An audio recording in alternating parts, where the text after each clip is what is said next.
Welcome to YOUCANIC. In this video we're going to show you how to check the AdBlue fluid level or status, I should say, on our Mercedes Blue Tech.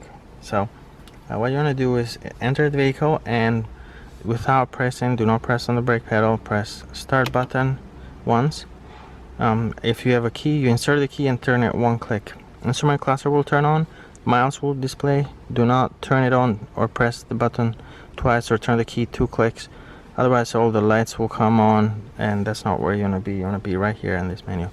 Use the buttons on the left to go to trip, and once you get there, press the phone button on the right, and a second later press OK and hold these two together right here.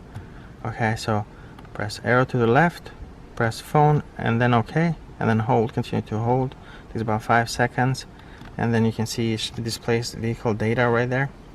And then what you want to do, press OK, and then use the buttons here on the left to scroll down until you see the AdBlue status, and you can see keep scrolling, and then it says AdBlue level not full, so you can at this point you can add some AdBlue depth fluid to the vehicle. But that's it. It's pretty simple. Thanks for watching.